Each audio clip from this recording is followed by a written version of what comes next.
Hello प्यारे बच्चों। तो आज ये है हमारी वर्कशीट नंबर 10 क्लास 7। ठीक है, और मैंने हिंदी और इंग्लिश दोनों में वीडियो आपके लिए रेडी करी है। ये डेट भी नोट कर लीजिए, 29 अक्टूबर 2020 ये वर्कशीट है। ये वर्कशीट नंबर 10। इस वर्कशीट में हम बहुत ही इंपॉर्टेंट टॉपिक करने वाले हैं और वो है आपका पाइथागोरस प्रॉपर्टी।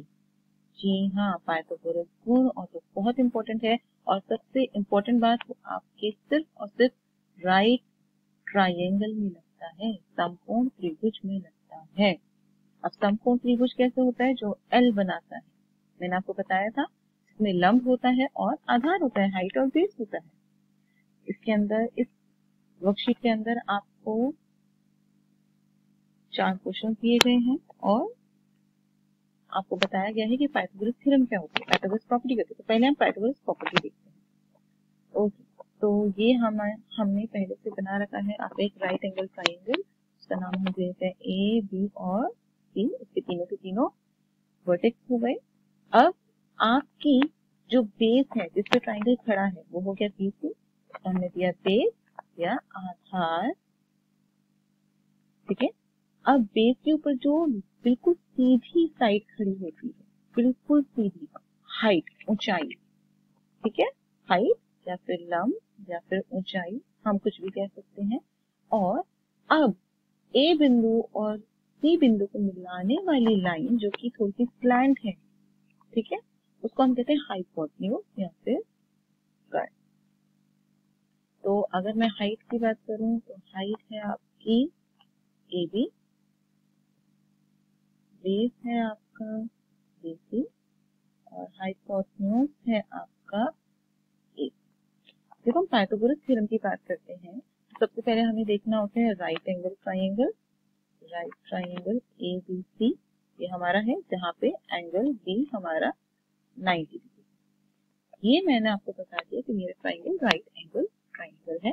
और पाइथागोरस थ्योरम कहती है कि हर एक राइट एंगल ट्राइंगल में हाइट का स्क्वायर प्लस बेस का स्क्वायर बराबर होता है हाइपोटेन्यूज के स्क्वायर के। यानी जो भी आपका हाइट दिया है उसका स्क्वायर, बेस दिया है उसका स्क्वायर, इन दोनों को ऐड कर दो और वो बराबर आएगा आपके हाइपोटेन्यूज के स्क्वायर के।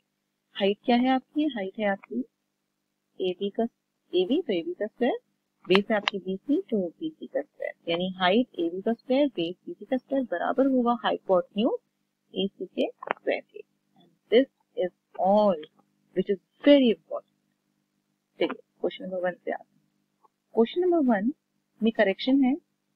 जहां पे आपको 10 दिया हुआ 8 आएगा, जहां 8 दिया हुआ 10 आएगा। वो कह रहा है कि एक दीवार जो कि 8 मीटर ऊंचाई है वो जमीन पे खड़ी है। जाहिर सी बात है, दीवार तो सीधी खड़ी होगी। ये हो गई आपकी दीवार, ठीक है ना, हो गई आपकी वॉल।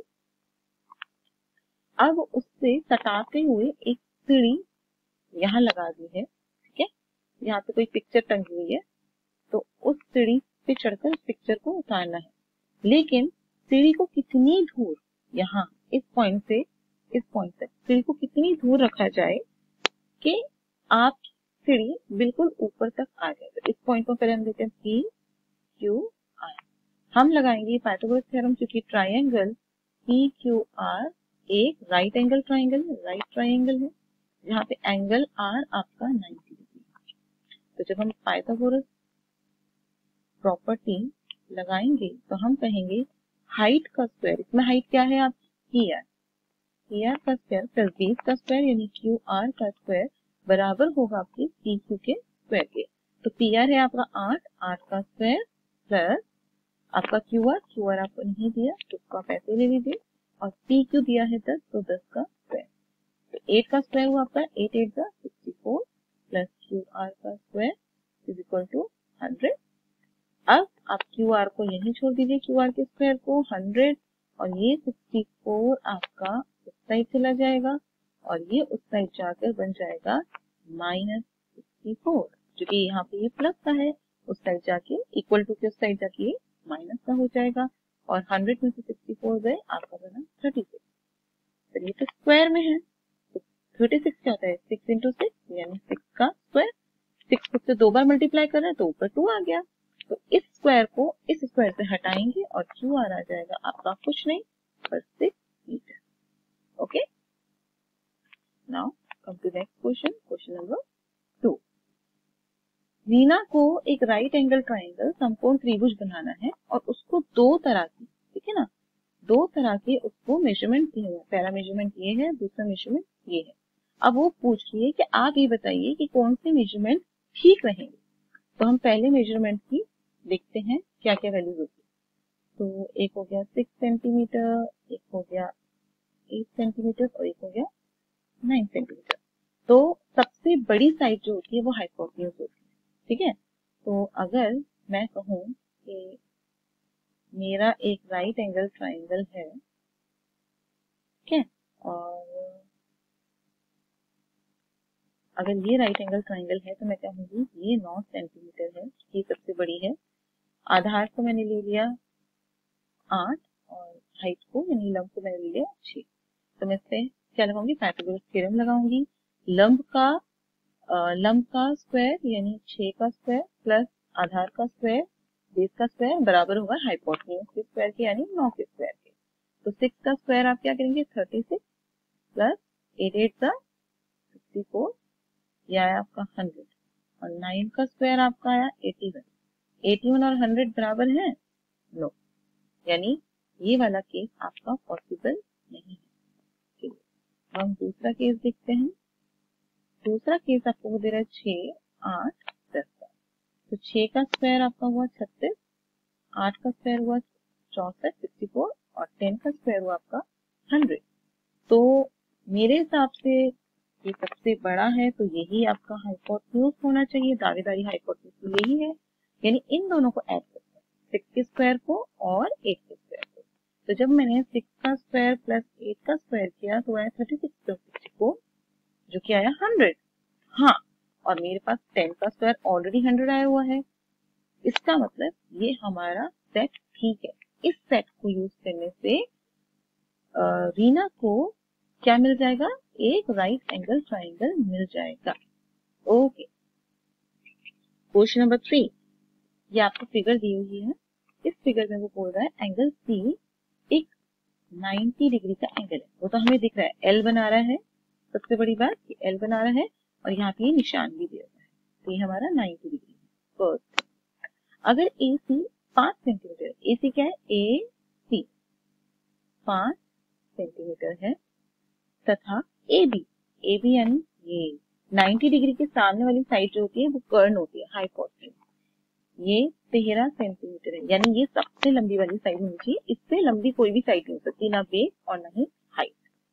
तो BC क्या होगी, ठीक है। तो सबसे पहले हम लिखते हैं, उसने मुझे दिया AB 13 सेंटीमीटर है, ओके, AC मेरा 5 सेंटीमीटर है, तो मैं लगाऊंगी triangle ABC is right triangle और राइट एंगल की साइन की है, ठीक है ना।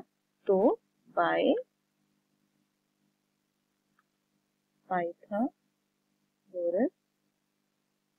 थ्योरम, आप पाइथागोरस थ्योरम में क्या लिखेंगे, हाइट का स्क्वायर, हाइट है आपकी AC, AC का स्क्वायर, बेस का स्क्वायर, बेस है आपका BC, तो BC का स्क्वायर बराबर होगा हाइपोटेन्यूज के स्क्वायर के। तो हाइपोटेन्यूज क्या है आपका AB, AB का स्क्वायर।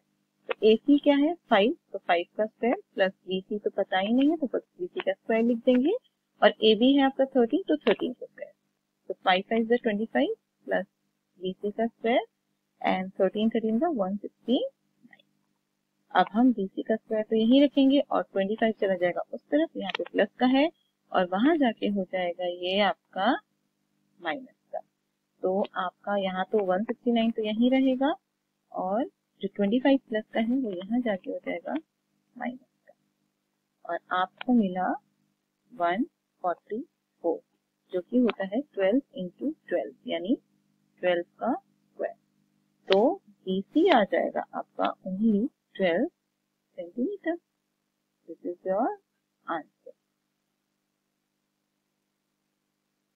ओके, अब next question, last question. Find the length of the kite flying straight in the picture while the kite height from the ground is 40 meters and the kite distance from Jaya is 30 metre. जितने पतंग उड़ाने वाले धागे की लंबाई ज्ञात कीजिए। देखिए आप देख सकते हैं ये धागा है, ठीक है ना, हम इसको नाम दे देते हैं ए बी सी। ए भी आपका धागा है, ए भी आपका धागा यानी थ्रेड है, थ्रेड या धागा, ओके। और इसको मैं कहूंगी हाइपोटेन्यूज भी, और इसकी हमें हाइट निकालनी है, ठीक है।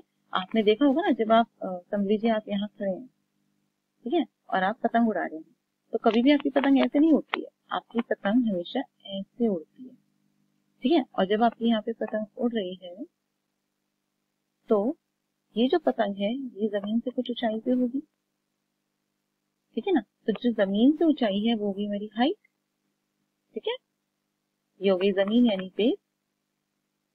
और ये जो धागा है मांझा जिसे हम कहते हैं वो हो गया हमारा हाइपोटेन्यूज, इसमें बड़े वाले ऐसे लिखते हैं। तो आपका फॉर्मूला क्या बना, फॉर्मूला आपका बना h छोटे h का स्क्वायर b का स्क्वायर बराबर होगा बड़ा h यानी हाइपोटेन्यूज का स्क्वायर। तो अगर मैं इसके अंदर देखूं तो वो हो जाएगा मेरा हाइट, हाइट है मेरी AC, यहाँ लिख सकते हैं पहले, हाइट है आपकी AC जो कि है 40 मीटर, बेस यानी आधार है आपका BC जो है 30 मीटर, और आपकी हाइपोटेन्यूज है AB, और वो आपको निकालनी है। तो हम यहाँ पे लगा देंगे AC का स्क्वायर यानी हाइट का स्क्वायर प्लस बेस, बेस है आपका BC का स्क्वायर इज इक्वल टू बराबर होगा वो हाइपोटेन्यूज यानी AB का स्क्वायर। AC की वैल्यू कितनी है 40, तो 40 का होल स्क्वायर प्लस BC की वैल्यू 30, तो 30 तो मैंने BC लिख दिया और उसके ऊपर क्या लगाऊंगी स्क्वायर, और वो आ जाएगा मेरा AB का स्क्वायर। तो 40 का स्क्वायर होता है 1600 1600, 30 का स्क्वायर होता है 900, 1600 प्लस 900 2500, 2500 कितना होता है 2500 होता है आपका 50 इंटू 50, और 50 इंटू 50 आपका होता है 50 का स्क्वायर। अब ये भी स्क्वायर है और AB भी स्क्वायर है, अगर मैं फिर से दिखाऊं तो AB का स्क्वायर हो गया 50 का स्क्वायर, तो इसका स्क्वायर और इसका स्क्वायर हटा दो, आपका आ जाएगा AB 50 मीटर। वेरी सिंपल, और ये हो गई आपकी worksheet complete, okay. This is your answer. आपको सिंपली जैसे ही आप राइट एंगल ट्रायंगल देखें आप समझ जाएं कि इसके अंदर आपकी पाइथागोरस थ्योरम लगने वाली है। इसके अलावा जो आपको पता होना चाहिए वो ये कि आपको स्क्वायर्स आने चाहिए। बेसिकली आपको कुछ नंबर के स्क्वायर आने चाहिए। देखिए 1 का स्क्वायर तो 1 होता है, 2 का स्क्वायर 4, 3 का स्क्वायर 9, 4 का स्क्वायर 16, जल्दी जल्दी आपको याद रखिए, 5 का स्क्वायर 25, 6 का स्क्वायर 36, 7 का स्क्वायर 49, 8 का स्क्वायर 64, 9 का स्क्वायर 81, 10 का स्क्वायर सबसे आसान है भाई 100, ठीक है। फिर 11 का स्क्वायर 121, 12 का स्क्वायर 144, 13 का स्क्वायर आपका हो गया 169, 14 का स्क्वायर 196, और ये आप 15 के स्क्वायर तक याद कर लीजिए। 15 का स्क्वायर होता है 225। बेसिकली स्क्वायर क्या होता है, आप डरिए मत कि मैं आपको क्या करने को बोल रही हूँ। स्क्वायर क्या होता है, अगर मैं आपसे बोल रही हूँ समझ लीजिए 100 का स्क्वायर निकालिए, 100 का स्क्वायर निकालिए, तो उसका मतलब है 100 को आप खुद से मल्टीप्लाई कर दीजिए, यानी 100 2 बार मल्टीप्लाई कर रहा है, तो वो हो जाएगा 10,000, ठीक है। तो आप किसी भी चीज का जब स्क्वायर निकालते हैं, जैसे आपने 25 का स्क्वायर निकाला तो वो हो जाएगा 25 को खुद से मल्टीप्लाई कर दीजिए। ये देखिए ऊपर जो 2 लगा होता है इसका मतलब 25 को इतनी बार मल्टीप्लाई कर दिया, 1 2 तो 2 टाइम मल्टीप्लाई कर दिया, आंसर आएगा 625, ओके। आपको ये याद करना है 1 से लेकर 15 से आपको स्क्वायर याद करने ही पड़ेंगे, तो आपके लिए बहुत आसान हो जाएगा और आगे के लिए बहुत आसान हो जाएगा। आई होप आपको समझ आया।